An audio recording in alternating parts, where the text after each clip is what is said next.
बिस्मिल्लाहिर्रहमानिर्रहीम, अस्सलाम वालेकुम, welcome back to my YouTube channel. जी स्टूडेंट्स, कैसे हैं आप? उम्मीद है कि तैयारी अच्छी जा रही होगी। अच्छा जी, चलते हैं एक्सरसाइज 2.3 की तरफ।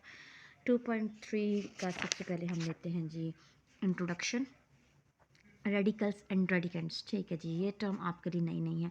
रेडिकल्स भी आपके लिए नए नहीं है और रेडिकेंट भी आपके लिए नया नहीं है। अच्छा, मैं आपको ये चीज़ समझाती हूँ कि रेडिकल और रेडिकेंट होते क्या हैं। लेट्स सपोज मैंने एक नंबर लिख लिया स्क्वायर रूट ऑफ 25। ठीक है, अब ये पूरी चीज़ मेरे पास हो जाएगी सर्ड, इसको हम कहेंगे सर्ड। ठीक है, अब इसके अंदर, अच्छा मैं ऐसा करती हूँ कि यहाँ मैं 3 लिख लेती हूँ। इसके अंदर जो आपके पास इस रेडिकल साइन के अंदर जो चीज़ लिखी हुई है, उस यहाँ पे जो हमारे पास वैल्यू लिखी हुई होती है उसको हम इंडेक्स कहते हैं। ये इंडेक्स हो जाएगा। ये साइन हमारे पास रेडिकेंट होता है, सॉरी रेडिकल होता है। ये साइन हमारे पास रेडिकल होता है। ठीक है, अब चलते हैं बुक की तरफ। बुक पे देखते हैं concept of radicals and radicands. If n is a positive integers greater than 1 and a is a real number. ठीक है, अब n और a का क्या मतलब है? ये आपके पास जनरल फॉर्म है, x is equal to nth root of a। तो इसकी बात हो रही है कि यहाँ पे आपके पास n पॉजिटिव इंटीजर होना चाहिए, मतलब ये कभी भी नेगेटिव नहीं होता, ये हमेशा पॉजिटिव होता है। ठीक है, और ए वो रियल नंबर होता है और ये रियल नंबर, इसकी रेंज उन्होंने बता दिया है कि A is a real number. ठीक है, देन 1 ग्रेटर देन 1 और n आपका ग्रेटर देन 1 होना चाहिए और a आपके पास रियल नंबर होना चाहिए। ठीक है, then any real number x such that x raise to power n is equal to a is called the nth root of a and इस सिंबल इज रिटन एज, और इसको हम symbolically इस तरह से लिखते हैं। ये आपके पास रेडिकल फॉर्म होती है और ये आपके पास एक्सपोनेंशियल फॉर्म होती है। रेडिकल जिसमें आपके पास रेडिकल का साइन आता है और एक्सपोनेंशियल जिसमें आपके पास पावर आती है। In the radical nth root of a the symbol this symbol that the symbol which is used for square root is called the radical sign, n is called the index of the radical, and the real number a under the radical sign is called the radicand or base। ठीक है, तो ये बातें सारी मैंने आपको बता दी थी कि ये आपके पास रेडिकेंट है, ये साइन आपके पास रेडिकल है और ये चीज़ आपके पास इंडेक्स है। तो इसको हम रिटर्न इस फॉर्म में हम मतलब लिख रहे हैं, मतलब आप जब इंडेक्स आपके पास 2 आता है तो वो यूज़ नहीं होता। ठीक है, वो लिखा नहीं जाता। फिर आपके पास difference between radical form and exponential form. ठीक है, अभी मैंने आपको आसानी से बता दें कि रेडिकल जिसमें आपके पास रेडिकल साइन होगा और एक्सपोनेंशियल जो आपके पास रेडिकल साइन के बगैर या पावर के साथ होगी। In radical form radical sign is use. ठीक है, रेडिकल फॉर्म में आपके पास ये रेडिकल साइन यूज़ होता है। ठीक है, इज़ अ रेडिकल फॉर्म, और ये सारी एग्जांपल आपके पास रेडिकल फॉर्म की है। और एक्सपोनेंशियल फॉर्म में आपके पास एक्सपोनेंट होगा, पावर होगी, ये जिस तरह के आपके पास ये आ रही है। अब प्रॉपर्टीज़ ऑफ आपके पास रेडिकल्स की प्रॉपर्टीज़ आ जाती हैं। तो 5 प्रॉपर्टीज़ ऑब्जेक्टिव के लिहाज से इनको आपने माइंड में रखना है और जब हम क्वेश्चन सॉल्व करेंगे तो तब भी ये प्रॉपर्टीज़ आपके माइंड में होनी चाहिए कि आपके पास कोई भी रूट, nth रूट का मतलब होता है कि यहाँ पे आपके पास n की कोई भी वैल्यू हो सकती है फ्रॉम 1 टू इन्फिनिटी, मतलब 5 हो सकती है, 7 हो सकती है, 1000 हो सकती है, 2000 हो सकती है, कोई भी वैल्यू हो सकती है। ए भी आपके पास कोई भी 2 रियल नंबर है, तो जब आपके पास 2 रियल नंबर मल्टीप्लाई हो रहे हो और उनके ऊपर एक ही रेडिकल हो विद इंडेक्स, तो आप उनको अलग अलग करके लिख सकते हैं। सिमिलरली जब आपके पास 2 रियल नंबर डिवाइड हो रहे हो विद सेम रेडिकल साइन और सेम इंडेक्स, तो आप उसको अलग अलग करके डिवाइड कर सकते हैं। आपके पास इस तरह से जब आपके पास रेडिकल के ऊपर रेडिकल साइन होता है और अंदर आपके पास रेडिकेंट होता है सिंगल, तो आप इस तरह से रेडिकल के इंडेक्सेस को आपस में मल्टीप्लाई कर सकते हैं और इस चीज़ को आप इस फॉर्म में लिख सकते हैं होल की तरफ ले जाकर। और a raise to power n whole raise to power n हो, मीन्स के nth रूट हो आपके पास, ये आपस में कट जाता है। मतलब इसकी एग्जांपल इस तरह से कि ए टू स्केयर रूट हो तो आप स्केयर अंडर रूट से काट सकते हैं, तो ये चीज़ आपके पास आ जाती है। अब ये एग्जांपल्स हैं, इन एग्जांपल्स को मैं नहीं करवा रही। क्वेश्चन किस तरफ चलते हैं। Exercise 2.3 question number 1, right each radical expression in exponential notation and right exponential notation in radical notation, do not simplify. सिर्फ आपने लिखना है, इनको सिंप्लीफाई नहीं करना। तो फर्स्ट पार्ट आपके पास जो है वो क्यूब रूट ऑफ -64 है, तो उन्होंने कहा है कि सिर्फ इसको लिखना है आपने।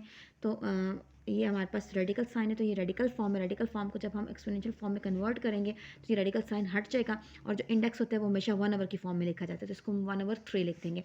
ठीक है, इसके सेकंड पार्ट की बात करते हैं। तो सेकंड पार्ट में आपके पास 2 रेज़ टू पावर 3/5 है। ठीक है, तो इसको मैं कैसे लिखूंगी, 2 रेज़ टू पावर 3 और ये जो डिवाइड बाय 5 है इसको आप cube root sorry fifth root इस तरह से करके आप इसको लिख देंगे। और इसको बेशक आप 2 टू द 4 4 टू द 8 करके फिफ्थ रूट लिख सकते हैं। थर्ड पार्ट में देखें तो थर्ड पार्ट में -7 7 के ऊपर आपके पास 1/3 है। ठीक है, तो इसको आप दो तरीके हैं कि माइनस को आप बिल्कुल अलग कर दें और इस तरह से आप क्यूब रूट ऑफ 7 लिख दें, और दूसरा तरीका ये है कि आप माइनस को अंदर ही रहने दें। ठीक है, लेकिन मेरा ख्याल है कि अलग रखेंगे तो वो ज़्यादा बेहतर है। और फोर्थ पार्ट में आपके पास y⁻⁻2/3 है। तो अभी मैंने आपको बताया कि आप इसको कैसे कन्वर्ट कर सकते हैं y⁻², और आपके पास जो डिवीजन फॉर्म है वो इस तरह से आपके पास रेडिकल का इंडेक्स बन जाएगी। ठीक है, क्वेश्चन नंबर 2 में आ जाए, tell whether the following statements are true और फॉल्स। तो यहाँ पर वो कह रहे हैं कि ट्रू है या फॉल्स है। तो 5⁻1/5 और इधर आपके पास स्क्वायर रूट ऑफ 5 है। इसका मतलब है कि यहाँ पर इंडेक्स आपके पास 2 है, और जब आप इसको इंडेक्स में कन्वर्ट करेंगे तो ये इंडेक्स आपके पास 5 हो जाएगा। तो आपके पास इंडेक्स सेम नहीं है तो ये कैसे इक्वल हो सकता है, तो ये हमारे पास फॉल्स हो जाएगा। यहाँ पर अगर आप इसको देखें तो इसको मैं यहाँ पर प्रॉपर सॉल्व करती हूँ। 2⁻2/3 is equals to cube root of 4 है।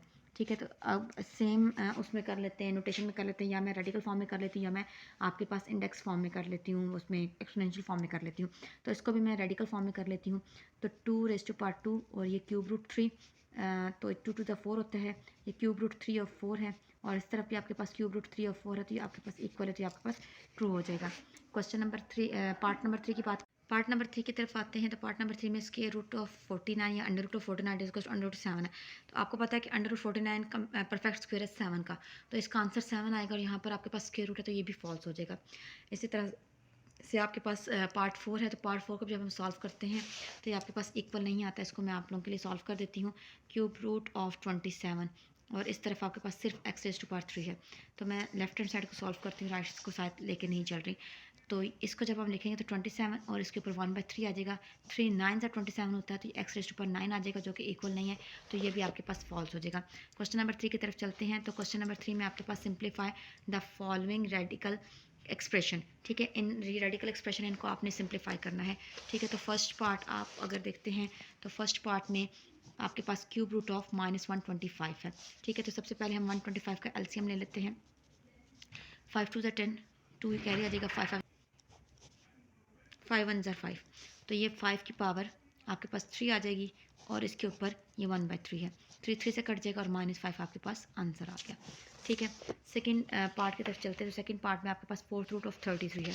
तो हम फोर्थ रूट ऑफ 33 ले लेते हैं। 33 32 है, फोर्थ रूट ऑफ 32। तो 32 कैल्शियम ले लेते हैं। 2 1 2, 2 6 12, 2 8 16, 2 4 8, 2 2 4 एंड 2 1 2, 1 2 3 4 5, 2 की पावर 5 है, और यहाँ पर आप 1/4। अच्छा, यहाँ पर मैं आपको एक आसान तरीका बताती हूँ कि हम इसको 5 नहीं लिखेंगे। जो आपके पास इंडेक्स होगा आपने उसको इधर उसके मुताबिक ही ब्रेक करना होगा। तो इस चीज़ को हम नहीं लेंगे, इसको मैं क्रॉस करती हूँ, सिर्फ आपको समझाने के लिए मैंने लिखा, इस चीज़ को मैं नहीं लेती। आपने क्या करना होगा, जो आपको इंडेक्स दिया होगा आपने पावर उसके मुताबिक ब्रेक करना होगा। अभी हमने देखा कि हमारे पास 1 2 3 4 5 है, तो इंडेक्स हमारे पास 4 है, तो मैं 2⁻4 और एक पीछे रह गया तो 2 का एज इट इज लिख सकती हूँ, और दोनों की पावर 1/4 है। ठीक है, तो अब हमने पीछे प्रॉपर्टी पढ़ी थी कि आपके पास a मल्टीप्लाई बाय b, उनके ऊपर a की पावर है, तो पावर दोनों के ऊपर अलग-अलग आ जाती है, तो ये पावर इसके ऊपर भी आ जाएगी, और ये पावर सेकंड 2 के ऊपर भी आ जाएगी, तो ये कट जाएगा, तो 2 और ये फोर्थ रूट ऑफ 2 लिखा जाएगा। ये हमारे पास आंसर है। ठीक है, इसी तरह से इसका पार्ट 3 और पार्ट 4 है।